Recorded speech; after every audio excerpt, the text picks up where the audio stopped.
Hello everyone, I am back with a new concept. అదేంటో చూద్దామా? So we are going to learn now vocabulary కదా. vocabulary చదివితే ఎలా గుర్తుపెట్టుకోవాలి, ఎలా గుర్తుంటాయి అసలు? చూడండి, vocabularyని మనం విడిగా చదివితే ఎన్నో రోజులు గుర్తుంచుకోలేము కదా. మరి ఎలా గుర్తుపెట్టుకోవాలి? See, I have an idea. అదేంటో చూద్దామా? See, now we are going to learn vocabulary through the story. అదే స్టోరీ ద్వారా మనం నేర్చుకుంటే vocabulary ఈజీగా గుర్తుండిపోతుంది. చూద్దామా అదేంటో story? Now we will see that story. చూద్దామా అదేంటో? See, once upon a time there was a curious girl. Okay, named Meera. See the first line. Once upon a time అంటే ఒకప్పుడు, ఒకానొకప్పుడు there was a curious girl. Curious అంటే curious అంటే eager to know అంటే ఆతృత, eager to know తెలుసుకోవడానికి ఏదైనా సరే ఆతృతగా ఉంది అని అర్థం. నెక్స్ట్ సి నేముడు మీరా, ఆమె పేరు ఏంటంట? Meera. Okay, she found an abandoned garden. Abandoned. See here, she found an abandoned garden near her house. ఆమె ఇంటి దగ్గరలో ఒక అబాండెడ్ గార్డెన్ ని ఆమె చూసింది. ఓకేనా? అబాండెడ్ అంటే what is the meaning of abandoned? అంటే వదిలిపెట్టిన, వదిలేసిన గార్డెను. ఓకే, నెక్స్ట్ చూద్దామా. The garden was full of wilted flowers. The garden was full of wilted flowers. Wilted అంటే డ్రై అయిపోయిన, లేదంటే బాగా వాడిపోయిన పువ్వులు అని అర్థం. The garden was full of wilted flowers. ఆ గార్డెన్ నిండా ఏమున్నాయంట? వాడిపోయిన పూలు ఉన్నాయంట. ఓకే, అండ్ బ్రోకెన్ పార్ట్స్, పగిలిపోయిన కుండీలు. గార్డెన్ నిండా ఏమున్నాయి? ద గార్డెన్ వాజ్ అంటే ఏంటి? స్థితిని తెలియచేస్తుంది. ఆ గార్డెన్ ఏ స్థితిలో ఉండింది? The garden was full of wilted flowers and broken parts. బాగా వాడిపోయిన పూలతోటి, అలానే విరిగిపోయిన కుండీలతోటి ఆ గార్డెన్ ఉంది. But Meera had a determination. అంటే విల్ టు ట్రై. ఆమె ఏదైనా సరే చేయటానికి రెడీగా ఉంటుంది, అంత డిటర్మినేషన్ ఉంటుంది అనమాట ఆమెకు. So Meera had a determination to make it beautiful again. దాన్ని ఎట్లా ఉందంట? ఆమెను ఆ గార్డెన్ ని మళ్ళీ తిరిగి అందంగా చేయటానికి డిటర్మినేషన్ కలిగి ఉండింది. Wanted to make it beautiful again. మళ్ళీ దాన్ని బ్యూటిఫుల్ గా తయారు చేద్దాం అనుకుంది. ఎవ్రీ మార్నింగ్ అంటే ప్రతిరోజు ఉదయం కూడా she carried a basket of seeds and water.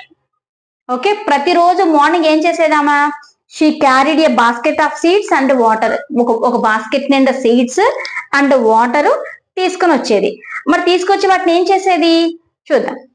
And she planted those seeds. She planted seeds and poured water. Okay, ఆ సీడ్స్ ని ప్లాంట్ చేసేసి ఆ సీడ్స్ కి వాటర్ పోసేది. Okay, slowly the garden became vibrant. Vibrant అంటే ఎలా అయిపోయింది? Colourful గా మారిపోయింది అది. Okay, slowly the garden became vibrant. Okay, స్లోగా ఆ గార్డెన్ అనేది వైబ్రెంట్ గా అంటే కలర్ఫుల్ గా మారిపోయింది. See one day a butterfly landed on her hand as if to say thank you. చూడు, ఇక్కడ యాజ్ ఇఫ్ అంటే అట్లుగా, నట్లుగా అని అర్థం. చూడండి, థ్యాంక్స్ చెప్తున్నట్లుగా. One day the butterfly landed on her hand and as if to say thank you. Thank you చెప్తున్నట్టుగా. ఎందుకు thanks చెప్పాలి బటర్ఫ్లై? ఎందుకనంటే ఎప్పుడైతే గార్డెన్ చక్కగా బ్యూటిఫుల్ గా గ్రీనరీగా ఉంటుందో అప్పుడు ఆటోమేటిక్ గా butterflies will come to into the garden and they will enjoy with flowers కదా. అందుకని గార్డెన్ ఓకే, బటర్ఫ్లై ఏం చేస్తుంది? Butterfly came and she land and butterfly landed on her hand and as if to say thank you చెప్పేసింది. So నా అప్పుడు మీరా ఏం చేస్తుంది? Meera felt deep కాంటెంట్మెంట్.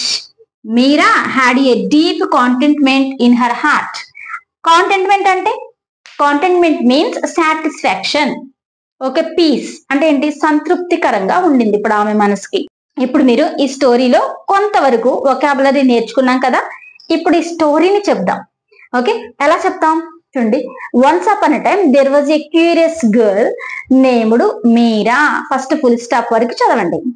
Okay, once upon a time there was a curious girl named Meera.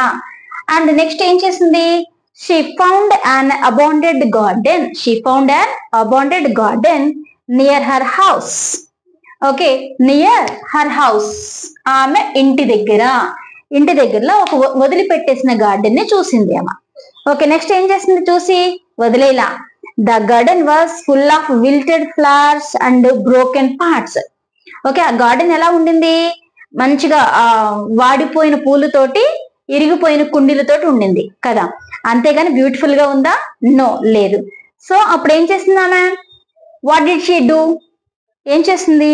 But she Meera had a determination, okay, to make it beautiful again. చాలా eager గా ఉండింది, అది కూడా మళ్ళీ మేక్ ఇట్ బ్యూటిఫుల్ అగైన్, మళ్ళీ అందంగా తయారు చేయటానికి. సో అప్పుడు ఏం చేసింది? What did she do? Every morning she carried a basket of seeds and water. Okay, every morning కూడా కొంచెం వాటర్ అలానే సీడ్స్ తీసుకొచ్చి ఏం చేస్తుంది? She planted seeds and poured water. Slowly the garden became vibrant. One day a butterfly landed on her hand as if to say thank you. Thanks చెప్తున్నట్లుగా ఒక butterfly వచ్చి ఆమె హ్యాండ్ మీద ఇలా ల్యాండ్ అయిపోయి థ్యాంక్స్ చెప్పేసి వెళ్ళిపోయింది. Now see, Meera felt a deep contentment in her heart. Okay, ఒక కాంటెంట్మెంట్ అంటే ఫుల్ సాటిస్ఫాక్షన్ గా ఉండింది ఇప్పుడు ఆమె. ఓకే, స్టోరీ నచ్చిందా? సో ఈ స్టోరీ ద్వారా కొంత వొకాబులరీ, కొంత సెంటెన్స్ ఫార్మేషన్ కూడా నేర్చుకోండి. స్టోరీని మంచిగా బట్టి స్టోరీని మళ్ళీ చూడకుండా చెప్పడానికి ట్రై చేయండి. ఓకే, ఇలాంటి కొన్ని స్టోరీస్ మనకి నోటెడ్ అయితే, ఆటోమేటిక్ గా we will learn the vocabulary and through stories. If you say like these stories, then you will habituated to speak in English, and we can learn vocab also through the story. Okay, thank you for watching. Have a nice day. Keep watching. I will come with another video. ఇంకొక వీడియోతో మళ్ళీ వచ్చేస్తాను. అంతవరకు bye.